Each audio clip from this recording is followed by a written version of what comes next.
www.attableek.com, the reviver of Iman. نحمده ونصلي ونسلم على رسوله الكريم اما بعد.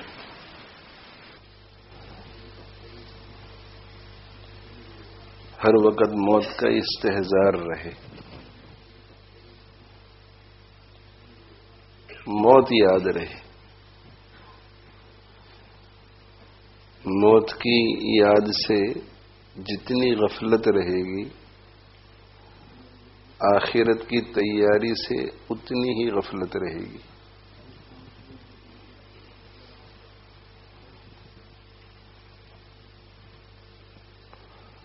اور موت کی یاد جتنی رہے گی، آخرت کی تیاری بھی اتنی ہی ہوگی.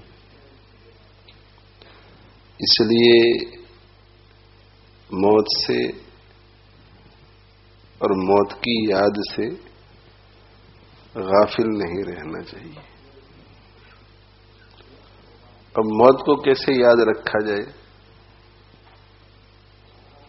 ایسی مجلسوں میں بیٹھو جن مجلسوں میں موت کا تذکرہ آتا ہے. دینی مجالس میں نماز پر بات ہو رہی ہے، زکوٰۃ پر بات ہو رہی ہے، حج پر بات ہو رہی ہے، لیکن کہیں نہ کہیں بیچ میں یہ بات ضرور آ جاتی ہے کہ نماز نہیں پڑھو گے تو آخرت میں یہ ہوگا. ایک دن مرنا ہے، اللہ کے سامنے کھڑا ہونا ہے، اللہ نماز کے بارے میں پوچھے گا. تو دینی مجالس میں ذکر موت بھی ہوتا ہے اور فکر آخرت بھی ہوتی ہے. دوسرا طریقہ یہ ہے موت کو یاد کرنے کا کہ آپس میں 2-3 ساتھی یہ طے کر لیں کہ ہم ہفتے میں ایک مرتبہ، مہینے میں ایک مرتبہ بیٹھ کر موت کے بارے میں مذاکرہ کریں گے.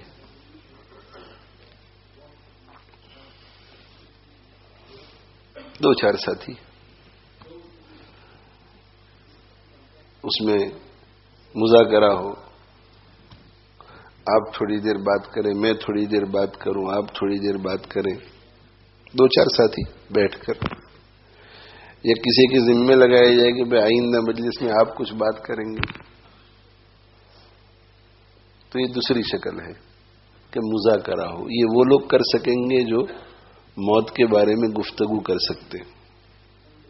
تیسرا طریقہ موت کو یاد کرنے کا یہ ہے کہ موت پر مستند علماء کی لکھی گئی کتابوں کی تعلیم ہو.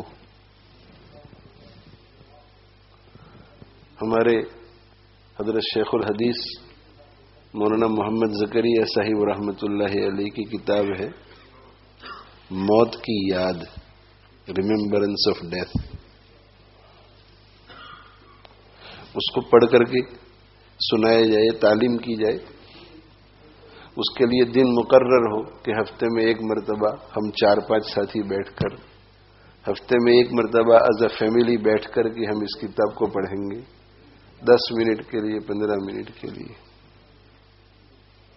اس سے بھی موت کی یاد دل دماغ میں پیوست ہوگی اور پھر موت کا استحضار رہے گا.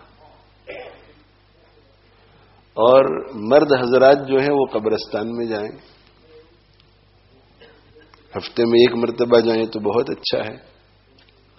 ہفتے میں ایک مرتبہ نہیں تو 2 ہفتے میں ایک مرتبہ، مہینے میں ایک مرتبہ قبرستان میں جائیں. اور قبرستان میں جائیں سنت طریقے کے مطابق جائیں تو سلام کریں، السلام علیکم دار قوم مؤمنین وإنا ان شاء اللہ بکم للاحقون نسأل اللہ لنا ولکم العافیہ. اور پھر اگر کسی مخصوص قبر پر ایصال ثواب کرنا ہو، والد کی قبر ہے، والدہ کی قبر ہے، استاد کی قبر ہے، کسی دوست کی قبر ہے، بھائی کی قبر ہے، تو ان قبروں پر جائیں. اور اگر نہیں تو کسی جگہ کھڑے ہو کر کچھ پڑھ کر پورے قبرستان کے مرحومین کے لیے ایصال ثواب کیا جائے اور سب کے لیے دعا کی جائے. اور اگر کسی مخصوص قبر پر جانا ہے تو وہاں ایصال ثواب کر کے دعا کی جائے اور پھر کچھ پڑھ کر پورے قبرستان والوں کو بھی ایصال ثواب کیا جائے اور دعا کی جائے. اور اتنا ہی کر کے واپس نہ آ جائے بلکہ اس کے بعد پھر عبرت کی نگاہ سے دیکھے. ایسے چاروں طرف نظر ڈالے, ذرا چلے پھرے قبرستان میں اور قبروں کو دیکھیں. قبروں کو دیکھیں. قبروں پر جو کتبے لکھے ہوئے ہوتے ہیں ان کو پڑھیں کہ کوئی 20 سال کی عمر میں چلا گیا ہے, کوئی 25 سال کی عمر میں چلا گیا ہے, کوئی 18 سال کی عمر میں چلا گیا ہے. یہ موت تو کسی وقت بھی آ سکتی ہے. اور پھر جو ہے ان لوگوں کی قبروں کو دیکھیں جن کو ہم پہچانتے ہیں کہ دنیا میں تھے تو کیسی گاڑیوں میں یہ پھرتے تھے, اب دیکھو کہاں لیٹے ہوئے ہیں. دنیا میں جب تھے تو کتنے خدام تھے ان کے, اب اس وقت ان کی حالت کو دیکھو. دنیا میں تھے تو کوئی نظر اٹھا کر ان کی طرف نہیں دیکھ سکتا تھا, اب اس وقت حالت ان کی دیکھو. ملے خاک میں اہل شاہ کیسے کیسے, ملے خاک میں اہل شاہ کیسے کیسے. خاک میں کیسے کیسے شان والے مل گئے. مٹی میں شان والے صرف مل نہیں گئے, وہ بھی مٹی ہو گئے, مٹی بن کر کے مٹی کے ساتھ مل گئے. ملے خاک میں اہل شاہ کیسے کیسے. کیسی کیسی شان والے لوگ زمین میں. مکی ہو گئے لا مکاں کیسے کیسے. مکی ہو گئے لا مکاں کیسے کیسے. ملے خاک میں اہل شاہ کیسے کیسے, مکی ہو گئے لا مکاں کیسے کیسے. ہوئے نامور بے نشاں کیسے کیسے. وہ مشہور جو تھے آج ان کو کوئی نہیں جانتا. مشہور لوگ تھے, مشہور. وہ راستے میں چل رہے ہوتے تھے تو 25 لوگ ساتھ ہوتے تھے تو فوراً لوگوں کی نظریں اٹھتی تھی کہ یہ فلاں صاحب جا رہے ہیں, فلاں مولانا صاحب جا رہے ہیں, فلاں خطیب صاحب جا رہے ہیں, فلاں شیخ صاحب جا رہے ہیں, فلاں پرائم منسٹر جا رہے ہیں. نامور, مشہور تھے, نامور. اب اس وقت قبرستان میں وہ کس جگہ پر لیٹے ہوئے ہیں تو ان کی قبر پر ایصال ثواب کرنے کے لیے جانے کے لیے اور دعا کرنے کے لیے جانے کے لیے ڈھونڈنا پڑ رہا ہے کہ کہاں ہے وہ.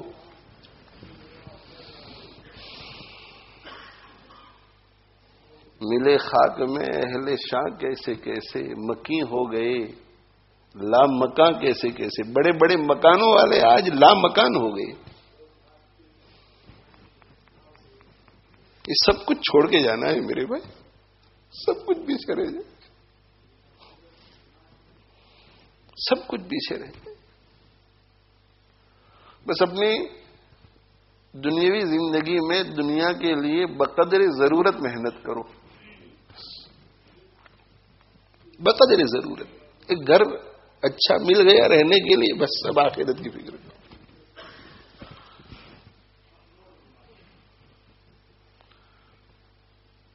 دنیا کے لیے اتنی محنت کرو جتنا دنیا میں رہنا ہے, اور آخرت کے لیے اتنی محنت کرو جتنا آخرت میں رہنا ہے.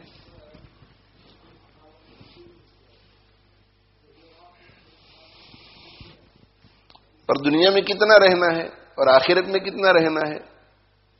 کم لبثتم فی الارض عدد سنین.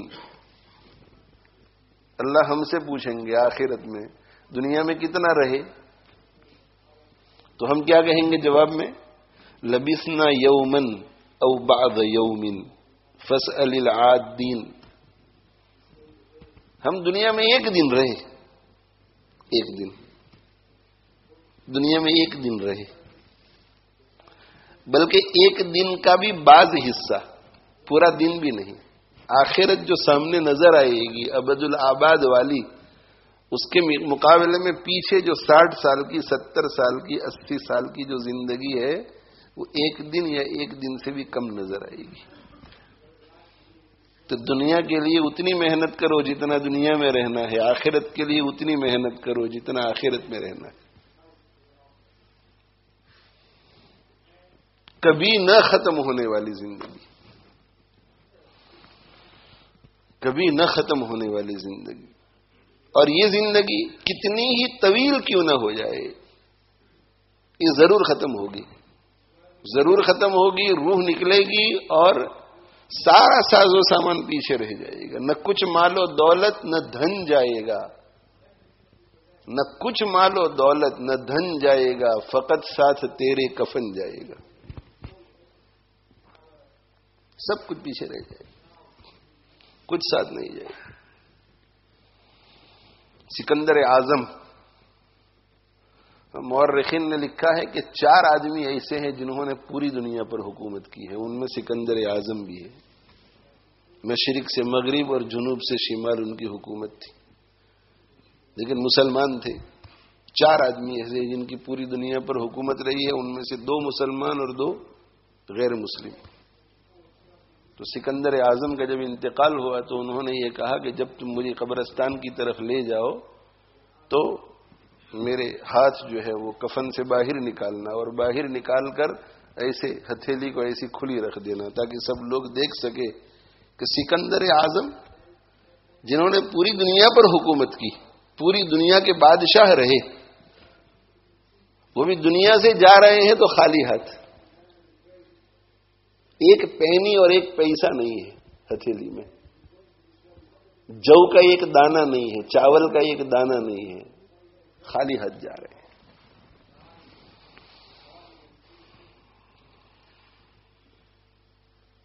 میرے اور آپ کے ساتھ میرے بھائیو جائے گا تو عمل جائے گا، اچھا عمل جائے گا، برا عمل جائے گا.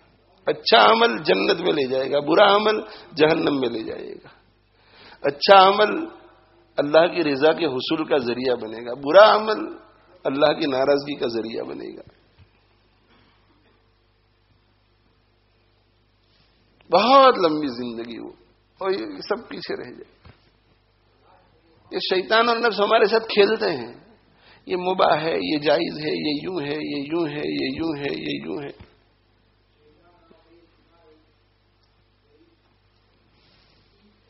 یہ ساری مسئلے مسائل کی اور فقہی مشگافیوں کو ایک طرف رکھ کر اپنے دل دماغ میں یہ بات بٹھانے کی ضرورت ہے کہ دنیا عارضی ہے اور آخرت دائمی ہے، اور دنیا کا کوئی اعتبار نہیں کہ کب ختم ہو جائے. اور ایک مرتبہ آدمی آخرت میں چلا جاتا ہے پھر وہ کبھی ختم ہونے والی نہیں.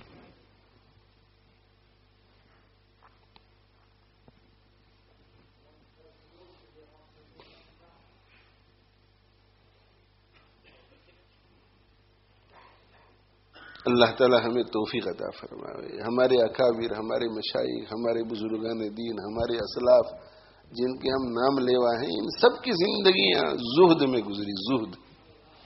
زہد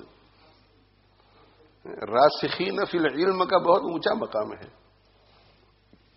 راسخین فی العلم، قرآن میں ان کا ذکر ہے، والراسخون فی العلم، جن کو علم میں بہت رسوخ ہوتا ہے، علم میں پختہ. والراسخون فی العلم، وہ لوگ جو علم میں پختہ ہیں، ان کی تعریف کی ہے قرآن نے. یقولون آمنا بہ کل من عند ربنا، کہتے ہیں وہ آنکھ بند کر کے ایمان لے آتے ہیں اللہ کی بات پر. یعنی راسخین فی العلم جو ہے وہ آنکھ بند کر کے ایمان لے آتے ہیں. تو تفسیر کی کتابیں اٹھا کر کے دیکھیے کہ راسخون فی العلم کن کو کہتے ہیں، راسخین فی العلم کن کو کہتے ہیں. مفسرین نے کیا لکھا ہے دیکھیے، اسلاف نے کیا کہا ہے، راسخین فی العلم کی کیا علامتیں ہیں. تو کسی نے یہ نہیں لکھا ہے کہ راسخین فی العلم وہ ہے جس کو 1,00,000 حدیثیں یاد ہو. کسی نے یہ نہیں لکھا ہے کہ راسخین فی العلم سے وہ مراد ہے جسے پورے قرآن کی تفسیر معلوم ہو. راسخین فی العلم سے وہ مراد ہے جو ملک کا مفتی اعظم ہو. راسخین فی العلم سے وہ مراد ہے جس کا پوری دنیا میں فن حدیث میں کوئی مقابلہ نہیں کر سکتا. بات ہو رہی ہے رسوخ فی العلم کی، اور ان کے جتنے اوصاف بیان کیے گئے ہیں ان کا تعلق اعمال سے ہے. راسخین فی العلم کیسے پتا چلے گا کہ راسخین فی، کیا علامت ہے ان کی کہ نحو میں بہت ماہر ہے، صرف میں بہت ماہر ہے، اصول فقہ میں بہت ماہر ہے، اصول تفسیر میں کہیں نہیں ملے گا آپ کو.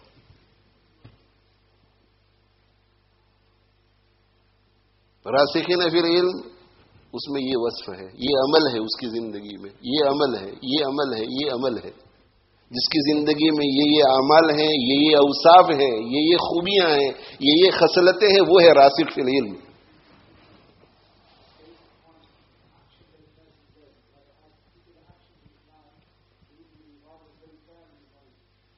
تو ان کا ایک بہت بڑا وصف کیا ہے راسخین فی العلم کا؟ زہد.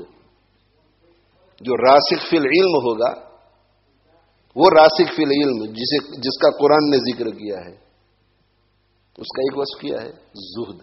دنیا سے بے رغبتی، دنیا سے کچھ نہیں رہتے، دنیا سے بے رغبتی ہوگی، دنیا سے بے رغبتی. حضرت شیخ الہند نور اللہ مرقدہ ارشاد فرماتے ہیں کہ میں نے ہر جگہ دنیا دیکھی، ہر جگہ دنیا دیکھی.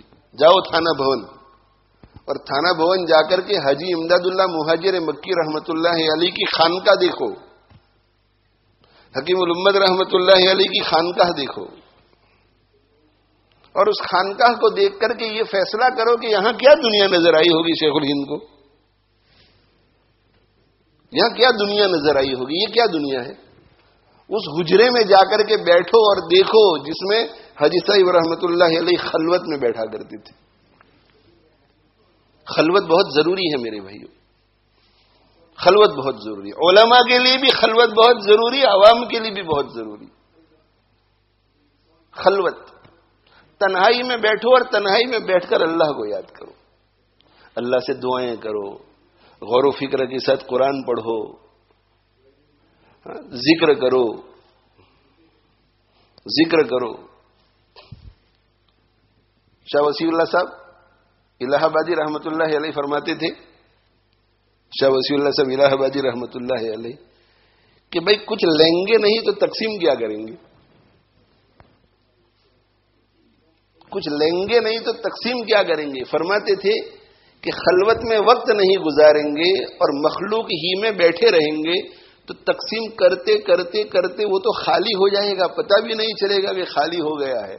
صرف زبان چل رہی ہے، اندر کچھ بھی نہیں ہے، صرف زبان چل رہی ہے. زبان، بیان بہت اچھا لگ رہا ہے، لمبی لمبی باتیں، جب دیکھو جلوت، جب دیکھو جلوت، جب دیکھو جلوت، جب دیکھو جلوت. زبان تو چل رہی ہے لیکن فیض منتقل نہیں ہوگا. فیض وہاں سے اوپر سے لے گا تو آگے یہاں سے فیض چلے گا. خلوت میں لیا جاتا ہے، جلوت میں دیا جاتا ہے. جب کوئی خلوت میں بیٹھے گا ہی نہیں، اللہ اللہ کرے گا ہی نہیں، تو آئے گا کیا؟ جب آئے گا کچھ نہیں تو آگے دے گا کیا؟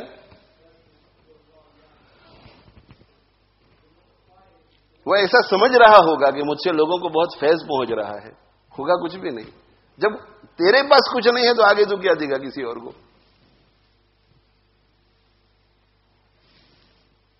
آپ صلی اللہ علیہ وسلم خود فرماتے کہ حبب الیہ، حضرت عائشہ کہتی ہے کہ حبب الیہ الخلا، آپ صلی اللہ علیہ وآلہ وسلم کی طرف خلوت کی محبت ڈال دی گئی. کب؟ نبوت ملنے سے پہلے، یعنی شروع ہی سے آپ خلوت میں جایا کرتے تھے. غار ہیرا میں، غار ہیرا میں ہر سال 1 مہینہ اعتکاف فرماتے تھے.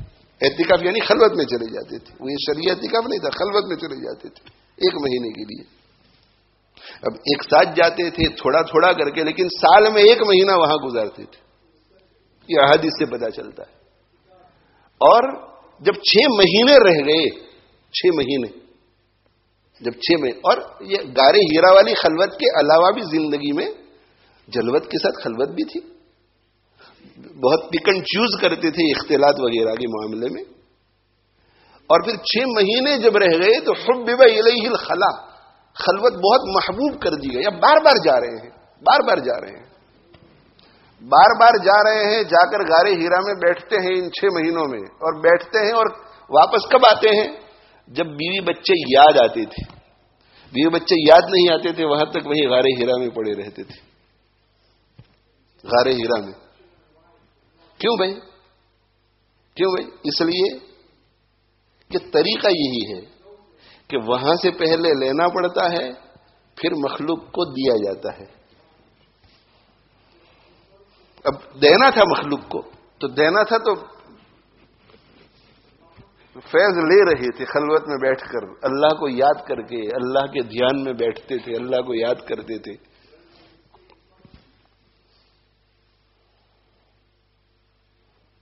فیتحنس فیہ، اس میں عبادت کرتے تھے غار ہیرا میں. فیتحنس فیہ اللیالی ذوات العدد، کئی راتیں، یعنی رات سے مراد کئی راتیں اور دن، رات اور دن 24 گھنٹے وہاں رہتے تھے، کئی دن رہتے تھے. فیتحنس فیہ، کیا عبادت کرتے تھے؟ اللہ بہتر جانتے ہیں، اللہ بہتر جانتے ہیں. اللہ القا کرتے تھے، اس کے مطابق وہ اللہ کے ساتھ راز و نیاز کی باتیں کرتے تھے. اور پھر نبوت ملی اور آئے نبوت لے کر. تو کیا اس کے بعد چھوڑ دیا؟ نہیں، اس کے بعد بھی نہیں چھوڑا. یا ایھا المزمل قم اللیل الا قلیلا نصفہ او انقص منہ قلیلا او زد علیہ ورتل القرآن ترتیلا انا سنلقی علیک قولا ثقیلا ان ناشئۃ اللیل ہی اشد وطئا واقوم قیلا ان لک فی النہار سبحا طویلا واذکر اسم ربک وتبتل الیہ تبتیلا. یہ جاری رہا. یہ خلوت کا معاملہ اس لیے کہ لیں گے تو دیں گے. حضرت جبریل آتے تھے وحی لے کر، وہ علم مطالعہ سے ملتا ہے. تو علم مطالعہ کیا اور مطالعہ دے دیا، یہ مسئلہ ہے، یہ پہنچا دیا. لیکن مسئلے پر عمل کرنے کی صلاحیت یہ روحانی فیض سے آئے گی. تو وہاں سے روحانی فیض لے گا تو دے گا نا کسی کو. تو اللہ کے نبی صلی اللہ علیہ وسلم دن کو دیتے تھے، رات کو اللہ کی بارگاہ میں کھڑے ہو کر لیتے تھے. اور اللہ نے کہا کہ فَإِذَا فَرَغْتَ فَانْصَبْ، اے میرے نبی جب تم تقسیم کرنے سے فارغ ہو جائے تو پھر کھڑا ہو جا اور مجھ سے لے، تاکہ کل پھر تقسیم کر سکے. خیر میں ذرا ہٹ گیا. وہاں خلوت میں جہاں بیٹھا کرتے تھے حاجی صاحب رحمۃ اللہ علیہ، تو وہاں دیکھیے تھانہ بھون کی خانقاہ کو. تو شیخ الہند رحمۃ اللہ علیہ نے ان کو دیکھا تھا. گنگوہ جا کر کے اس مسجد کو دیکھیے جہاں حضرت گنگوہی رحمۃ اللہ علیہ بیٹھا کرتے تھے اور ذکر کیا کرتے تھے. اس میں جائیے گنگوہ میں. گدڑی آپ کی والدہ نے بنا کر کے دی تھی، نیلے رنگ کی تھی، بلو کلر کی تھی. لیکن لینے کے لیے روتے اتنے تھے کہ ان کے خاص ساتھی چچا زاد بھائی وہ یہ کہتے ہیں کہ رونے کے نتیجے میں یہ بلو کلر جو ہے وہ کلر نکل گیا. اتنے آنسو بہائے حضرت گنگوہی رحمت اللہ علیہ نے. اور حاجی صاحب رحمت اللہ علیہ نے خلافت دی تو 20s میں تھے، آپ ارلی 20s میں ہوں گے. ارلی 20s میں کیا کہہ کر کے خلافت دی کہ مولوی رشید احمد، میرے پاس جو کچھ تھا وہ میں تمہیں دے چکا ہوں. میرے پاس جو کچھ باطنی اور روحانی دولت تھی اتنی میں تم کو دے چکی، اسے بڑھانا اب تمہارا کام ہے. تو پوچھا کہ پھر کیا ہوا؟ پھر کیا ہوا؟ پھر تو میں مر مٹا. اس کا جو مزہ لگ گیا تھا، پھر تو میں مر مٹا. تو اس کے بعد حضرت گنگوہی رحمت اللہ علیہ تقریباً 50 سال زندہ رہے. تو مر مٹا یعنی اس کے پیچھے لگ گیا. تو موت سے پہلے روحانیت کا مقام کتنا اعلیٰ ہو گیا ہوگا. خلوت. تو وہاں جا کر کے دیکھیے شیخ الہند نور اللہ مرکزہ نے ان کو دیکھا تھا، حضرت مولانا یعقوب نانوتوی رحمۃ اللہ علیہ کو دیکھا تھا. تو یہ مولانا یعقوب نانوتوی رحمۃ اللہ علیہ، مولانا رشید احمد گنگوہی رحمۃ اللہ علیہ، حاجی صاحب رحمۃ اللہ علیہ، ان کے یہاں کون سی بڑی دنیا تھی؟ کون سی بڑی دنیا تھی ان کے یہاں؟ لیکن اس کو حضرت گنگوہی، حضرت شیخ الہند فرماتے ہیں کہ میں نے ہر جگہ دنیا دیکھا. دنیا یعنی بقدر ضرورت دنیا، ہر جگہ دیکھا. سمجھے؟ یعنی وہاں دنیا کیا ہوگی ان کے پاس، جہاں فاقے ہوتے تھے وہاں کیا، وہاں اس کے بارے میں نے ہر جگہ دنیا دیکھا، ہر جگہ دنیا دیکھی. کا صرف ایک جگہ پر دنیا نہیں دیکھی، مولانا قاسم نانوتوی کے پاس.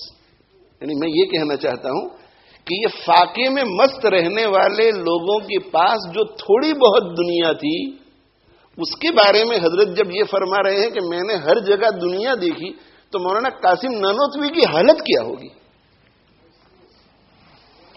کہیں سفر کرتے تھے تو اپنا سامان رکھنے کے لیے تھیلا نہیں ہوتا تھا، تھیلا نہیں ہوتا تھا. ایک جوڑی کپڑا، تھیلے کی ضرورت ہی نہیں، ایک جوڑی کپڑا لونگی کندھے پر ڈال دیتے تھے.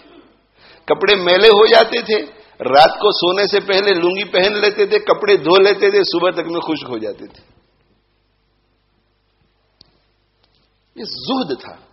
کیا دنیا ان کی طرف نہیں آئی ہوگی؟ دنیا کی تو خاصیت ہے کہ جو اس سے بھاگتا ہے اتنی ہی اس کے پیچھے دوڑتی ہے. آئی ہوگی اور بہت آئی ہوگی، لیکن آگے چلتا کر دیتے تھے. آئی دنیا چلتا کر دیا، آئی دنیا چلتا کر دیا. دنیا کو انہوں نے آخرت بنانے کے لیے استعمال کیا. زہد میرے بھائیوں اختیار کرو، زہد. زہد. ایک شخص جو ہے بہت مال کماتا ہے اس نیت سے کہ میں مال کماؤں گا آخرت بنانے کے لیے. ہو سکتا ہے کہ مال خوب کمانے کے نتیجے میں دنیا آخرت نہ بنا سکے. پہلے تو یہ نیت ہے کہ کما کما کے غریبوں کو کھلاؤں گا، فقیر مسکینوں کو کھلاؤں گا، بیواؤں کو، یتیموں کو، علم علماء پر، مدارس پر، مسجدوں پر. نہیں، پھر 1 لاکھ آ گئے تو کہا پہلے 1 لاکھ کا یہ گھر اپنا بنا لیتے ہیں، انشاءاللہ اس کے بعد جو کچھ ہوگا وہ. پھر دھیرے سے 1 لاکھ ہو رہا ہے تو کہا پہلے یہ چھوٹی سی دکان بنا لیتے ہیں، اس کا انکم پھر. ہو سکتا ہے کہ نوبت ہی نہ آئے، اور ہو سکتا ہے کہ وہ 99 کے چکر میں پڑ جائے. 99 کے چکر میں 99 ہو گئے تو کہ اس کو 100 کر لیتے ہیں، پھر اللہ کے راستے میں خرچ کریں گے. اب 100 ہو گئے، 100 تو پھر خیال آئے گا کہ 200 کر لیتے ہیں، پھر انشاءاللہ خرچ کریں گے. پھر 300 کر لیتے ہیں. ایک مالدار آدمی تھا، اس کے گھر میں روزانہ دال پکتی تھی، اور اس کے پڑوس میں ایک ورکنگ کلاس کا آدمی تھا، اس کے گھر میں روزانہ مرغی پکتی تھی. تو مالدار کی بیوی نے یہ کہا کہ ہمارے گھر میں روزانہ دال پکتی ہے، ہم مالدار لوگ ہیں، اور اس کے گھر میں روزانہ مرغی پکتی ہے، وہ غریب آدمی ہے، کماتا ہے صبح سے شام تک، اور جو کچھ ملتا ہے اس سے مرغی کا گوشت لا کر کے خریدتے. تو مالدار آدمی نے کہا کہ وہ اس لیے گوشت کھاتا ہے کہ اس نے 99 کا چکر نہیں دیکھا ہے. اس کے پاس 10 روپیہ آتے ہیں، 10 روپیے کا گوشت لا کر کے کھا جاتا ہے، اس نے 99 دیکھے ہی نہیں ہے. 99 دیکھتا تو خیال آتا کہ اس کو 100 بنانا ہے. کہ اس نے 99 کا چکر نہیں دیکھا ہے. تو بیوی نے کہا کہ یہ 99 کا چکر کیا ہے؟ تو کہ میں تجھے بتاتا ہوں. ایک لفافے میں 99 روپیے رکھے اس نے، اور اس نے کہا کہ جا کر کے اس کی بیوی کو دے آؤ تم. کہنا کہ جب تمہارے شوہر آئے تو یہ لفافہ ہمارے شوہر کی طرف سے ہدیہ ہے. اس نے گنے رات کو آ کر، مرغی تو پکی لیکن رات کو آ کر کے گنے تو 99 روپیے. دوسرے دن وہاں سے بھی دال کی خوشبو آئی، ادھر بھی دال ادھر بھی دال. دوسرے دن پھر دال، تیسرے دن پھر دال. تو یہ مالدار کی بیگم کو مالدار نے کہا کہ دیکھ لیا تم نے یہ 99 کا چکر. تو یہ پوچھنے کے لیے گئی اس کی بیوی کو کہ بھئی کیا ہوا، آج کل تمہارے گھر سے بھی دال ہی کی خوشبو آ رہی ہے، مرغی پکنا بند ہو گیا. تو کہا کہ ہمارے شوہر یہ کہتے ہیں کہ 99 ہو گئے تو اب اسے 100 بنانا چاہیے، اور 100 کے بعد 200 اور 200 کے بعد 300 کا 99 کے چکر میں پڑ گیا. جتنا کم ہو اتنا اچھا ہے. اللہ سے یہ دعا کرو کہ اے اللہ مال کی فراوانی سے بچا لے، لیکن جس وقت جتنے پیسوں کی مجھے ضرورت پڑ جاوے اتنے پیسے کا انتظام کر دیا کر. میں لکھپتی بننا نہیں چاہتا ہوں، لیکن اگر مجھے کسی وقت لاکھ کی ضرورت پڑے تو ایسا میرا سبب کر دے تو کہ لاکھ آ جاوے۔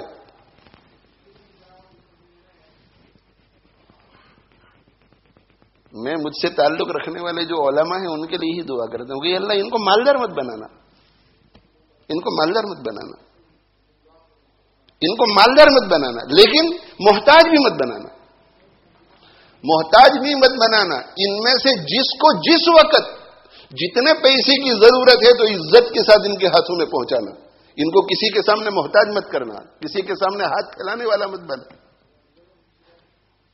ان کو الجھن میں مت ڈالنا کہ میری اتنی ضرورت ہے میں کیا کروں۔ یہ حضرت عیسیٰ علیہ السلام کی نصیحت ہے، یا طالب الدنیا لتبر ترکک الدنیا ابرو۔ ایک دنیا کے طالب، ایک دنیا کو کمانے والے، تو اس لیے کما رہا ہے کہ تیری نیت یہ ہے کہ بہت پیسے آ جائیں گے تو میں نیکی کروں گا، تیرا دنیا کو چھوڑ دینا بڑی نیکی ہے، یہ چھوٹی نیکی ہے، کمائے گا اور دوسروں کو دے گا، یہ چھوٹی نیکی، اس لیے کہ ہو سکتا ہے کہ دے ہی نہ سکے تو اور مال کے فتنے میں پڑ جائے۔ ان لکل امت فتنۃ وفتنۃ امتی المال، ہر امت کا ایک فتنہ ہوتا ہے، میری امت کا فتنہ مال ہے، بڑا فتنہ ہے یہ مال۔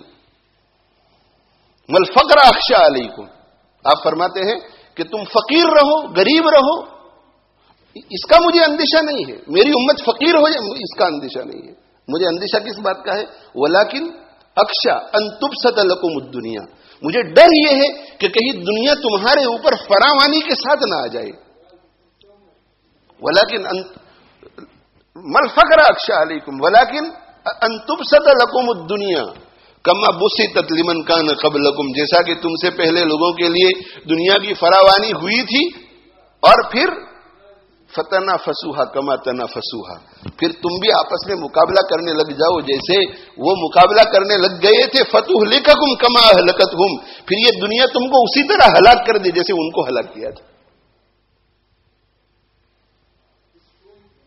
امت کے لیے نبی صلی اللہ علیہ وسلم ڈر رہے ہیں تو فقر سے نہیں، فقر سے نہیں، بلکہ کس سے ڈر رہے ہیں؟ مالداری سے ڈر رہے ہیں، فقر سے نہیں، مالداری سے ڈر رہے ہیں۔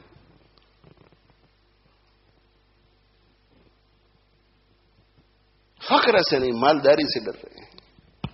حضرت عائشہ رضی اللہ عنہا فرماتی ہے کہ یبن اختی، یہ میرے بھانجے، حضرت عروہ کو کہہ رہے ہیں، حضرت عروہ کو، یبن اختی، یہ میرے بھانجے، انا لنر الہلال ثم الہلال ثم الہلال، یہ میرے بھانجے، ہم چاند دیکھتے تھے، ایک مہینہ گزر جاتا تھا پھر چاند دیکھتے تھے، ایک مہینہ گزر جاتا تھا پھر چاند دیکھتے تھے، پورے 2 مہینے گزر جاتے تھے، اور اللہ کے نبی صلی اللہ علیہ وسلم کی بیویوں کے گھروں میں سے کسی کے گھر میں چولہا نہیں جلتا تھا۔ تو کہا کہ ماذا یعیشکم، پھر تم کھاتے کیا تھے؟ تو کہا الاسودان التمر والماء، کھجور اور پانی۔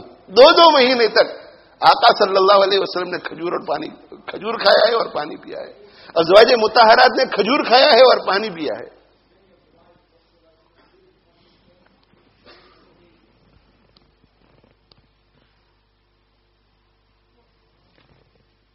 آپ صلی اللہ علیہ وآلہ وسلم کا یہ فقر جو ہے یہ اختیاری تھا، مجبوراً فقیر نہیں تھے، اختیاری۔ اللہ تعالیٰ شانہ نے فرمایا کہ اے میرے نبی، اگر تم چاہو تو احد پہاڑ میں تمہارے لیے سونے میں تبدیل کر دوں اور یہ تمہارے ساتھ چلتا پھرتا رہے، جہاں جی چاہے تم خرچ کرو۔ تو آپ صلی اللہ علیہ وسلم نے کیا ارشاد فرمایا؟ اے جبریل، تم اللہ کو جا کر کے کہو کہ میں تو ایسی زندگی چاہتا ہوں کہ میں ایک دن پیٹ بھر کر کھاؤں اور اللہ کا شکر ادا کروں، اور دوسرے دن بھوکا رہوں اور صبر کروں۔ صبر و شکر والی زندگی چاہتا ہوں، یہ غفلت والی زندگی نہیں چاہتا، غفلت والی زندگی نہیں چاہتا۔ ابو ذر غفاری رضی اللہ عنہ فرماتے ہیں کہ اللہ کے نبی صلی اللہ علیہ وسلم نے مجھ سے فرمایا کہ یا ابا ذر اتبصر احدا، تو احد کو دیکھ رہا ہے؟ اور پھر آپ صلی اللہ علیہ وسلم نے فرمایا کہ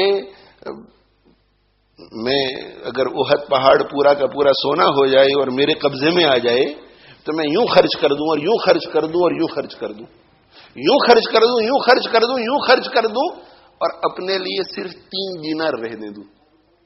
3 دینار.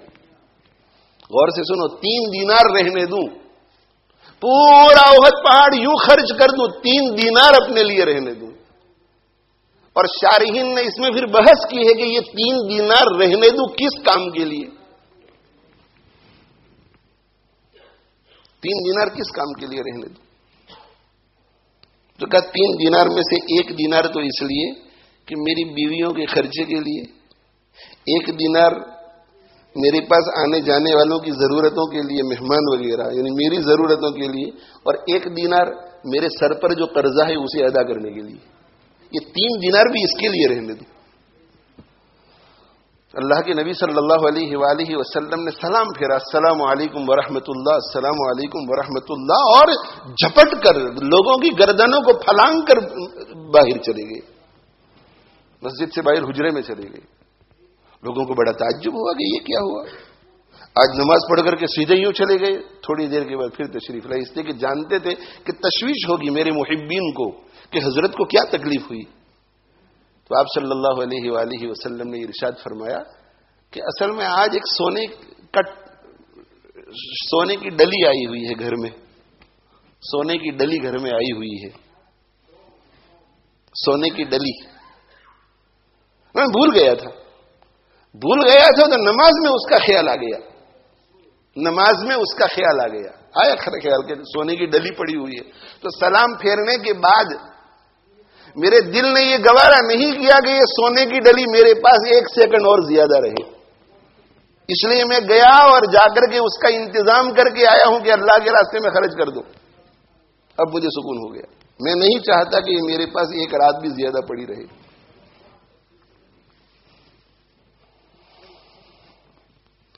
یہ تو اللہ جل جلالہ عام منوالوں نے ہم پر فضل فرمایا ہے کہ گنجائشیں ہمیں دی ہے, لیکن آخرت کی فکر کر کے میرے بھائیو ان گنجائشوں کی طرف نظر مت کرو. جتنا کم ہوگا اتنا فائدے میں رہو گے, جتنا کم ہوگا فائدے میں رہو گے. ہاں, اتنا کم بھی نہ ہو کہ آدمی پریشانی میں مبتلا ہو جائے, لیکن یہ جو فیوچر سیکیورٹی اس کے لیے کوئی حد نہیں ہے, کوئی پیٹ بھرے گا ہی نہیں آپ کا, پیٹ نہیں بھرے گا. 1 گھر اور ہو جائے, 1 گھر اور ہو جائے, 1 گھر اور ہو جائے, یہ ہو جائے, وہ ہو جائے, یوں ہو جائے, یوں ہو جائے, اور پھر اپنی ضرورتوں کو سمیٹنے کے لیے آدمی جھوٹ بھی بولتا ہے, آدمی توریہ بھی کرتا ہے, جھوٹ بھی بولتا ہے اور باتوں کو ٹویسٹ بھی کرتا ہے پھر. اور علماء کے ذہن میں بھی جو مسائل ہوتے ہیں اپنی گنجائش ڈھونڈنے کے لیے اسے بھی توڑ مروڑ کر کے کسی طرح گنجائشیں ڈھونڈتے ہیں اور ناجائز کام کے مرتکب ہو جاتے ہیں, جھوٹ کے بھی مرتکب ہو جاتے ہیں اپنی دنیا کی عیش کے لیے. تو عوام کی پھر کیا حالت؟ عوام علماء بھی مبتلا ہو جاتے ہیں غلط کاموں میں.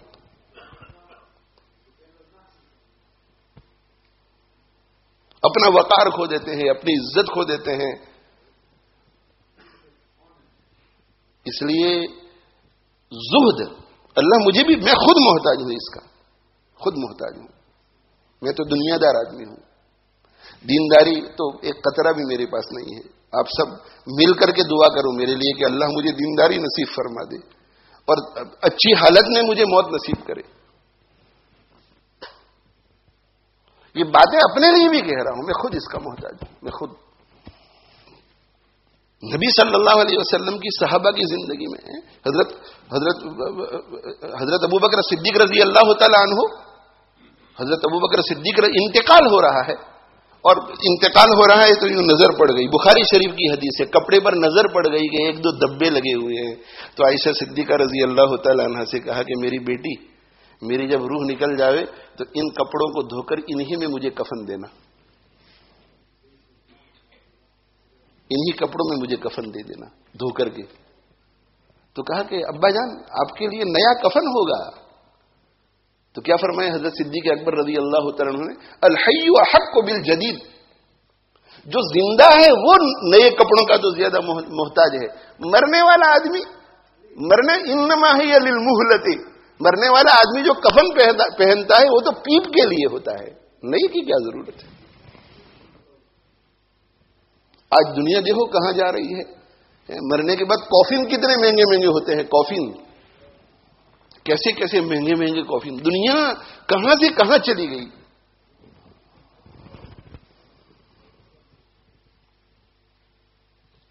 اللہ مجھے آپ کو عمل کی توفیق دے میرے بھائیو. تو میں کیا کہہ رہا تھا، زہد اپنی، میں یہ کہہ رہا تھا کہ الراسخون فی العلم، راسخین فی العلم، علم میں رسوخ جن کو ہے ان کی اللہ نے تعریف کی ہے. اللہ ہمیں بھی راسخین فی العلم میں شامل فرمائے.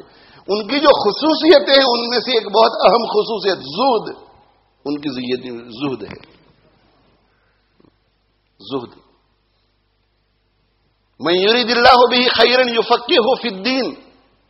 اللہ تعالی شانہ جس کے ساتھ بھلائی کا ارادہ کرتے ہیں، جسے خیر دینا چاہتے ہیں، اور خیر بھی کیسی، بہت زیادہ خیر، خیر عمیم یا بہت بڑی خیر، دونوں، بہت بڑی اور بہت زیادہ، یعنی کوانٹٹی اور کوالٹی دونوں میں اعلیٰ درجے کی خیر جسے دینا چاہتے ہیں اسے کیا بناتے ہیں، فقیہ بناتے ہیں. فقیہ. اور فقیہ کس کو کہتے ہیں؟ جس کو مسائل بہت یاد ہو، بہت بڑا مفتی ہو نہیں. فقیہ کی سب سے پہلی تعریف کیا ہے؟ الزاہد فی الدنیا، اسے دنیا سے بے رغبتی ہوتی ہے. نمبر 2 والراغب فی الآخرہ، اس کو آخرت کی رغبت ہو، دنیا نہیں چاہیے، اس کے آخرت چاہیے. اور چونکہ اسے دنیا نہیں چاہیے اور آخرت چاہیے، تیسری صفت اس کی کیا ہے؟ والبصیر بامر دینہ، اسے اپنی زندگی میں کیا کرنا ہے اور کیا نہیں کرنا ہے اس کو پوری بصیرت ہوتی ہے، چاہے وہ مفتی ہو یا نہ ہو. مفتی ہے نہیں ہے، عالم ہے نہیں، اسے یہ معلوم ہے کہ کس جگہ پر جائز ہے، اسے پورا اپنی زندگی کے بارے میں معلوم ہوتا ہے.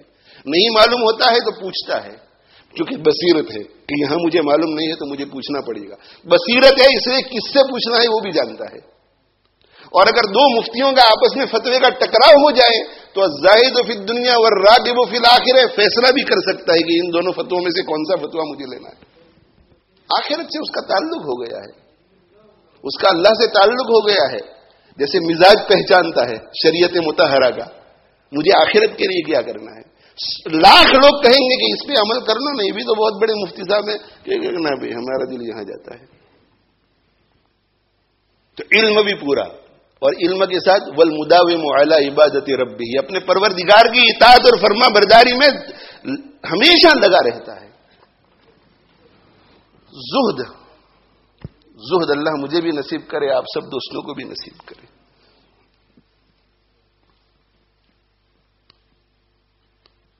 اللہ ہم سب کو نصیب کرے، اللہ ہم سب کو نصیب کرے. تو میں یہ عرض کر رہا تھا کہ قبرستان میں جاؤ، اور قبرستان میں جا کر ہم قبرستان جاتے نہیں، اور جو لوگ جاتے ہیں تو کس نیت سے جاتے ہیں؟ دوسروں کو فائدہ پہنچانے کے لیے. بھائی دوسروں کو فائدہ پہنچانے کی نیت بھی کرو، اور اپنی اصلاح، اپنی دل میں فکر پیدا کرنے کی، اتنی فکر دل میں پیدا ہو جانی چاہیے کہ آدمی کو ایسا ہو جائے کہ میں کسی وقت بھی مر سکتا ہوں، میں کسی وقت بھی مر سکتا ہوں، میں کسی وقت بھی مر سکتا ہوں. یہ خیال آ جائے، اور اس خیال کے بعد بھی نارمل زندگی گزارے، کھائے بھی، پیے بھی، سوئے بھی، لیکن کسی وقت بھی مر سکتا ہوں. اس لیے اللہ کی نافرمانی نہیں کرنا چاہیے. مجھے ہو سکتا ہے کہ اللہ کی نافرمانی کرتے کرتے میری روح نکلے. یبعث کل عبد علی ما مات علیہ، انسان کو اس حالت میں اٹھایا جائے گا جس حالت میں وہ مرے گا. گناہ کرتے ہوئے مرے گا تو اللہ کے دربار میں گناہ کرتے ہوئے حاضر کیا جائے گا. تو میں کہہ رہا تھا کہ دنیا ملے خاک میں اہل شان کیسی. دنیا دو ہے. دنیا کیا ہے؟ دنیا جاہ فیم، اور دوسری دنیا شہوتوں کو پورا کرنا، اپنی چاہتوں کو، خواہشات کو پورا کرنا. یہ دنیا کے دو حصے ہیں، جاہ اور باہ. یہ دنیا ہے. پیسہ دنیا نہیں ہے، ڈالر دنیا نہیں ہے، یہ سب دنیا نہیں ہے. اس لیے اگر یہ بہت کچھ جمع ہو جائے ہمارے نہ جمع کرنے کے باوجود، لیکن جاہی اور باہی معاملات میں آدمی ٹھیک ہے تو یہ دنیا دار نہیں. جاہی اور باہی معاملہ کنٹرول میں ہے، اور ایک فقیر ہے، کلاش ہے، ایک پیسہ نہیں ہے، لیکن وہ جاہی معاملات کا شکار ہے یا باہی معاملات کا شکار ہے، یہ دنیا ہے، یہ دنیا دار ہے. تو یہ مال جو ہے، مال یہ برا نہیں ہے، لیکن مال جمع ہو جانے کے نتیجے میں دنیا آ جاتی ہے، جاہ بھی آ جاتی ہے اور شوق بھی پورا کرنے کے، یہ بھی میں کروں اور یہ بھی میں کروں. پہلے غریب تھا یا ایوریج درجے کا تھا تو بہت بڑے بڑے شوق نہیں ہوتے تھے. اب بڑے بڑے شوق ہو رہے ہیں کہ چلو فلاں ملک میں جاتے ہیں اور فلاں یوں کرتے ہیں اور یوں کرتے ہیں یوں کرتے ہیں. دنیا، مال کی وجہ سے دنیا آ جاتی ہے. تو مال مذموم اس لیے ہے کہ مال کے ذریعے دنیا کی تکمیل ہوتی ہے. مال کے بغیر آدمی جاہ یا باہ میں مبتلا نہیں ہو سکتا. کیسے ہوگا؟ غریب آدمی کیسے اپنی جاہی اور باہی چاہتوں کو پورا کر سکے گا؟ جاہ اور باہ، اور جاہ اور باہ کی تکمیل کے لیے مال. اس لیے دنیا اب 3 چیزوں پر مشتمل ہو گئی: جاہ، باہ. خواہش کو پورا کرنا، ناجائز خواہش، جاہ، بڑا بننے کا شوق.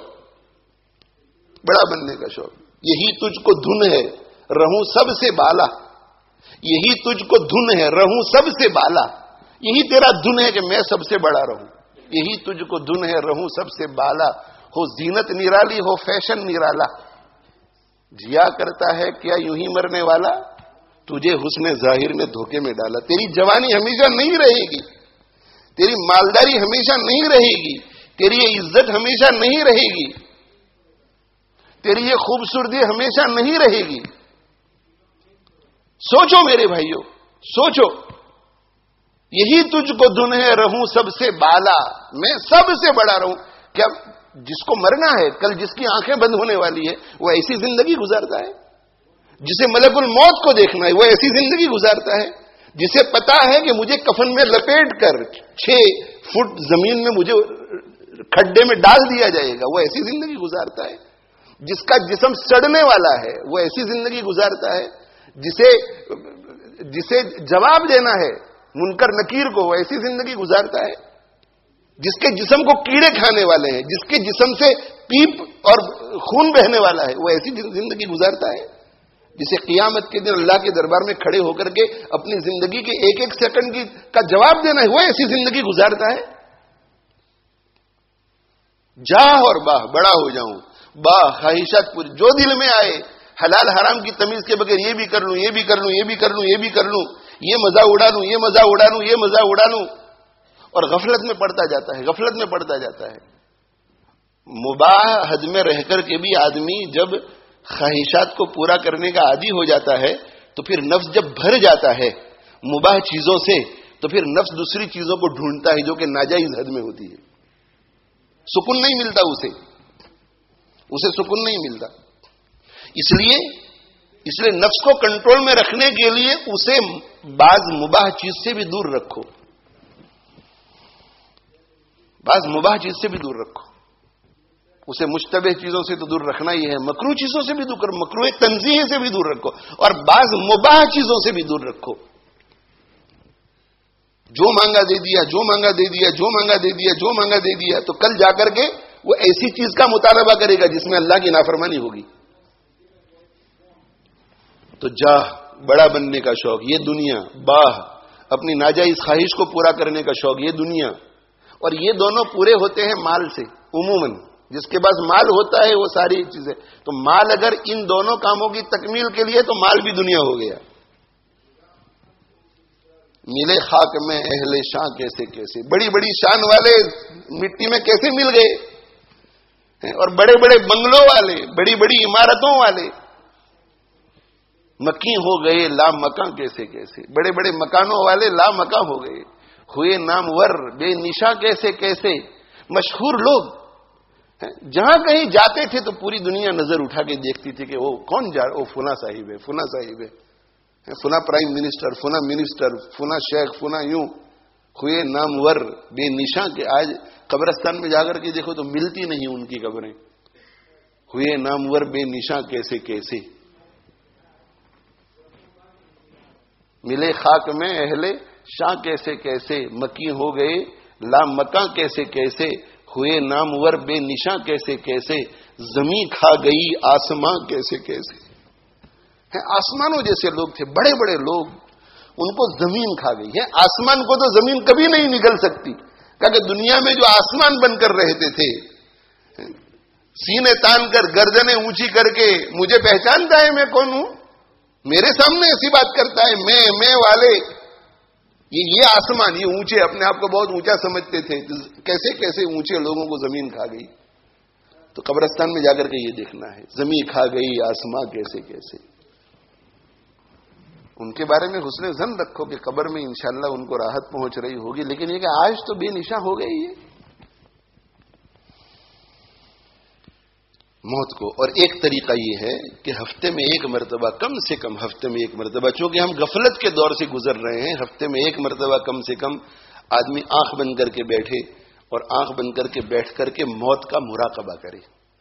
اور موت کا مراقبہ کرے اور اس میں کیا سوچے؟ اس میں یہ سوچے کہ میں بیمار ہو گیا ہوں، بوڑھا ہو گیا ہوں، مجھے کینسر ہو گیا ہے، کچھ بیماری ہو گئی ہے، اور بس اب آخری وقت ہے، ڈاکٹروں نے جواب دے دیا ہے، سب میرے آگے پیچھے میرے رشتہ دار کھڑے ہیں اور میری روح نکل رہی ہے، میری روح نکل رہی ہے.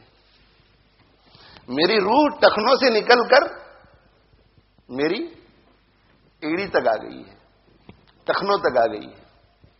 فرشتہ جب روح کو نکالتا ہے، فرشتہ روح کو نکالتا ہے تو بدن ہلتا ہے. یہ کیوں ہلتا ہے؟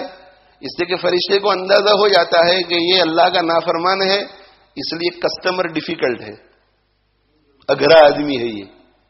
اس کی روح کو میں حکم کروں گا تو فوراً نکلے گی نہیں، چل میرے ساتھ اللہ کے پاس، یہ جانے کے لیے تیار نہیں ہوگی.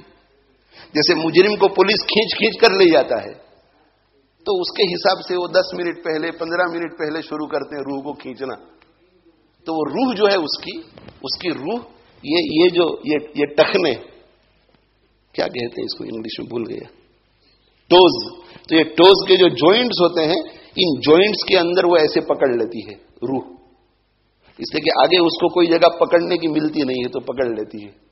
اور فرشتہ اس کو کھینچتا ہے، اس کو چھڑاتا ہے. جیسے آدمی بچہ ہوتا ہے یا مجرم ہوتا ہے تو وہ پلر کو پکڑ لیتا ہے تو اس کو چھڑا کر کے کسی طرح لے جاتے ہیں تو پکڑ لیتے ہیں. کھینچ کر کے جب یہاں سے چھڑا لیتے ہیں تو پھر وہ یہاں پکڑ لیتا ہے، وہ روح پکڑ لیتی ہے یہاں اینکلز کو، یہ ٹخنوں میں پکڑ لیتی ہے. وہاں سے کسی طرح اسے نکالتے ہیں تو یہاں آ کر کے گھٹنوں میں پکڑ لیتی ہے، وہ گھٹنوں کو پکڑ لیتی، چھوڑتی نہیں ہے. یہاں سے پھر یہ کمر والے جوائنٹ میں آ کر کے پکڑ لیتی ہے. تو وہ چھوڑنا نہیں چاہتی کہ میں کسی طرح نہیں جانا چاہتی، اس لیے کہ اسے سب نظر آتا ہے، فرشتے نظر آتے ہیں، عذاب نظر آتا ہے. اللہ تعالیٰ شانہ قرآن میں کہتے کہ وَلَوْ تَرَىٰ إِذْ يَتَوَفَّى الَّذِينَ كَفَرُوا الْمَلَائِكَةُ يَضْرِبُونَ عَلَىٰ وُجُوهِهِمْ وَأَدْبَارِهِمْ. کاش کہ تم دیکھ لیتے اللہ کے منکرین کی روح نکالنے کے لیے جو فرشتے آتے ہیں وہ ان کے ساتھ کیا کرتے ہیں. اللہ کہتے ہیں کاش کہ تمہیں نظر آ جاتا. وہ ان کے چہروں پہ مارتے ہیں، ان کی پیٹھوں پہ مارتے ہیں، وہ روح نکالتے ہوئے.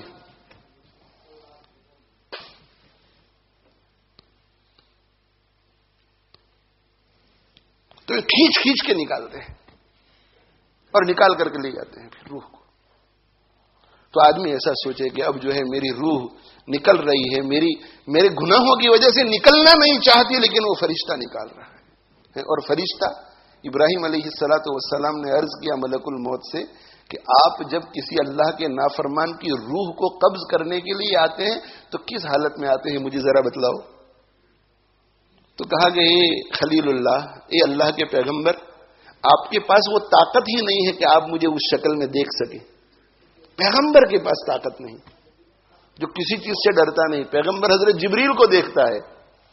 کہا کہ اس شکل میں مجھے دیکھنے کی طاقت نہیں. کہا کہ نہیں پھر بھی مجھے دکھاؤ. تو کہا اچھی بات ہے، ذرا تھوڑی دیر کے لیے ادھر منہ کر لو. ادھر منہ کر لیا. کہا کہ اب مجھے دیکھو. دیکھا حضرت ابراہیم علیہ الصلوۃ والسلام نے ملک الموت کو اس حالت میں جس حالت میں اللہ کے نافرمانوں کی روح نکالتے ہیں. بے ہوش ہو کر گر گئے حضرت ابراہیم علیہ السلام، بے ہوش ہو کر گر گئے. حضرت اسرائیل نے معاف کیجیے، حضرت ملک الموت نے، حضرت اسرائیل نے پھر اپنی اصلی شکل پر آ گئے، جس شکل میں ان سے ملاقات کرتے وقت آتے تھے، اور ان کو جگایا کسی طرح. جب وہ ہوش میں آئے تو ابراہیم علیہ الصلوۃ والسلام نے کہا کہ اللہ کا نافرمان، اللہ کا منکر، جو اللہ پہ ایمان نہیں لاتا، اس کو مرنے کے بعد قبر میں عذاب نہ ہو، قیامت کے دن عذاب نہ ہو، جہنم میں عذاب نہ ہو، کوئی عذاب نہ ہو، صرف یہی عذاب ہو کہ وہ تم کو ایک مرتبہ دیکھ لے تو کافی ہے. ملک الموت کو دیکھ لینا ہی اس کے اللہ کے انکار اور کفر اور نافرمانی پر بس اتنا عذاب کافی ہے. تو حدیثوں سے تو ہمیں پتا چلتا ہے کہ موت کے وقت کی سختی وہ قبر کی سختی کے مقابلے میں کچھ نہیں، اور قیامت کے دن کی سختی وہ قبر کی سختی، قیامت کے دن کی سختی کے مقابلے میں قبر کی سختی کچھ نہیں، اور جہنم کی سختی کے مقابلے میں قیامت کے دن کی سختی کچھ نہیں. جب موت کے وقت تک یہ سختی ہے تو جہنم کی کیا سختی ہوگی؟ تو آدمی سوچے کہ میری روح اب نکالی جا رہی ہے، بڑی مشکل سے فرشتے نے روح نکالی. مشکل سے کیوں؟ اس لیے کہ میں نافرمان ہوں، برا ہوں، اور اب جو ہے مجھے غسل دیا جا رہا ہے. لوگ غسل دے کر کے مجھے کفن میں ڈال رہے ہیں، اب مجھے کافن میں رکھ دیا، اب مجھے مورچری میں چھوڑ کے سب گھر چلے گئے. کوئی کسی کو اب میرے اندر دلچسپی نہیں، نہ بھائی کو، نہ ماں کو، نہ بہن کو، نہ دوست کو، چھوڑ دیا وہاں. اور سب جلدی کر رہے ہیں کہ جلدی اس میت کو جلدی دفن کر دو. اب مجھے اٹھا کر کے لے جا رہے ہیں، گاڑی میں رکھ رہے ہیں.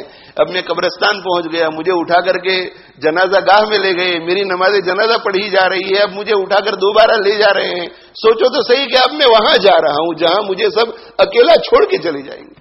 سوچو کیا عالم ہوگا اس وقت ہمارا.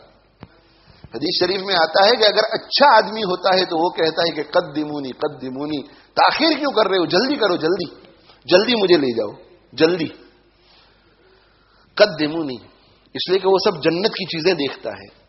اور برا آدمی ہوتا ہے تو وہ کہتا ہے کہ الا این تذهبون بی، الا این تذهبون بی، الا چیختا ہے وہ، الا این تذهبون بی، تم مجھے لے کر کہاں جا رہے ہو، تم مجھے لے کر کہاں جا رہے ہو، تم مجھے لے کر کہاں جا رہے ہو. آپ صلی اللہ علیہ وسلم نے فرمایا کہ اگر انسان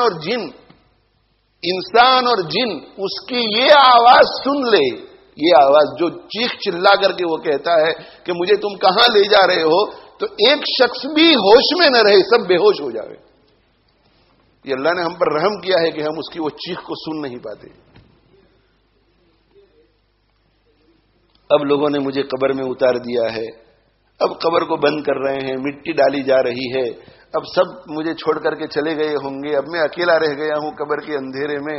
ابھی منکر نکیر آئیں گے. یہ منکر نکیر میرے سامنے آ گئے ڈراؤنی شکل کے ساتھ، اور مجھے پوچھ رہے ہیں کہ مر ربوں کا، ماں دینوں کا. یہ مراقبہ کرے. اب جو ہے ان چیزوں میں سے کوئی چیز اگر اثر کر گئی تو ظاہر ہے کہ فکر پیدا ہو جائے گی. رات کو بھی ذرا نیند اچھی طرح نہیں آئے گی، آنکھ کھل جائے کرے گی 2-3 مرتبہ رات میں، تو اچھا ہے. آنکھ کھل جائے تو اللہ کو یاد کرو، اللہ سے کوئی اللہ معاف کر دے. فجر کے وقت آنکھ کھل جائے تو نماز پڑھو، تہجد کے وقت آنکھ کھل جائے تو 2 رکعت نماز پڑھ لو. تو ہم لوگ کیا کرتے ہیں؟ ہم ایسا سمجھتے ہیں کہ موت کی یاد کی وجہ سے میری زندگی بیکار ہو گئی، میری زندگی کا مزہ ختم ہو گیا. اس لیے ہم لوگ چاہتے یہ ہیں کہ موت کی یاد آتی ہے اسے بھی بھولنے کی کوشش کرتے ہیں. سمجھ میں آ گیا؟ موت کی یاد، دیکھو موت یہ بھی دوا کی طرح ہے. دوا کی طرح آپ کو اگر کانسٹیپیشن ہو، قبض ہو، تو دوا آپ کتنی کھاتے ہیں؟ اتنی کھاتے ہیں جس سے ایجابت ہو جائے، ریلیف ہو جائے. اتنا کہتے ہیں. اتنی دوا نہیں لیتے کہ ڈائریا شروع ہو جائے، ہے نا؟ اتنا نہیں لیتے. تو اگر ڈاکٹر نے یہ کہا کہ آپ 2 سیچٹس لے لیا کرو اس دوا کے، آپ نے 2 سیچٹس لیے اور دیکھا گیا تو ڈائریا شروع ہو گیا. دوسرے دن پھر 2 سیچٹس لیے، آپ نے دیکھا کہ ڈائریا شروع ہو گیا، تو آپ کیا کریں گے؟ ڈاکٹر سے بات کر کے 1 سیچٹ پر آ جائیں گے. اسی طرح موت کی وجہ سے موت کی یاد کا اتنا فائدہ ہونا چاہیے کہ آپ ناجائز کاموں سے رک جائیں، گناہوں سے رک جائیں، اچھے اچھے کام کرنے لگ جائیں. بس یہ قبض جو ہے وہ دور ہو جائے آپ کا. آخرت کی فکر کا جو قبض ہے نا یہ دور ہو جائے، آخرت کی فکر پیدا ہو جائے. لیکن اگر ایسا لگے کہ مجھے تو بیوی بچوں میں بالکل اب انٹرسٹ نہیں رہا، دکان میں بالکل انٹرسٹ نہیں رہا، ہاں جو ضروری کام ہے اس میں بھی بالکل انٹرسٹ نہیں رہا، تو سمجھ جانا چاہیے کہ میں کچھ زیادہ کر رہا ہوں. تو اب ہر ہفتے مراقبہ کرنے کے بجائے 2 ہفتے میں 1 مرتبہ کر لیا کرو. اپنے شیخ سے رابطہ کرو کہ میری یہ کیفیت ہے، مجھے کیا کرنا چاہیے. بس اسی پر اب ختم کرتا ہوں. کرنا کیا ہے ہمیں؟ اچھا خاتمہ کس کو ملے گا؟ جو موت کو یاد کرے گا اور موت کو یاد کر کے موت کی تیاری کرے گا.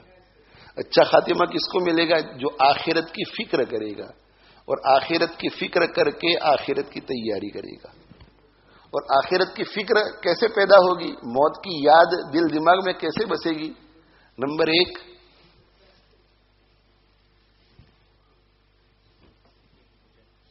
دینی مجالس میں شرکت کرو.